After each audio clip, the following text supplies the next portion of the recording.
ഏതായാലും KSRTCയുടെ എല്ലാ ഫയലും പരിശോധിച്ച് അഴിമതി നടന്നോ എന്ന് കണ്ടെത്താനുള്ള ശ്രമത്തിലാണ് ഗണേഷ് കുമാർ. KSRTCയിൽ വരുമാനം കൂട്ടുക മാത്രമല്ല, ചെലവ് കുറയ്ക്കലും ഉണ്ടാകണം.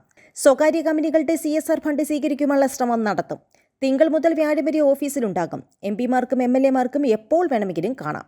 പരിപാടികൾക്ക് വിളിച്ച് ബുദ്ധിമുട്ടിക്കരുത്. ദയവായി മൊമെന്റോ തരരുതെന്നും യൂണിയനുകളുമായി സൗഹൃദത്തിൽ പോകുമെന്നും മന്ത്രി പറഞ്ഞു.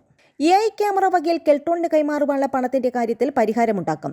ഈ വിഷയം ധനമന്ത്രിയുമായും ധനകാര്യ സെക്രട്ടറിയുമായും സംസാരിച്ച് പരിഹരിക്കും.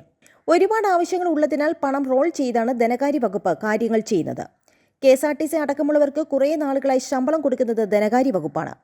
പൊതുമുതൽ കൊണ്ട് ഉണ്ടാക്കിയ സ്ഥാപനം ദിവസങ്ങൾക്കുള്ളിൽ നശിപ്പിക്കുന്നതിന് അനുവാദം നൽകില്ല.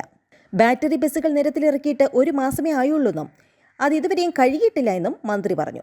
ഡ്രൈവിംഗ് ടെസ്റ്റ് നടത്തുന്ന വാഹനത്തിൽ ക്യാമറ ഘടിപ്പിക്കും. ലൈസൻസ് പരിമിതപ്പെടുത്തും. പലർക്കും കൃത്യമായി ഡ്രൈവിംഗ് അറിയില്ല. റോഡിൽ ബൈക്ക് അഭ്യാസം അനുവദിക്കില്ല.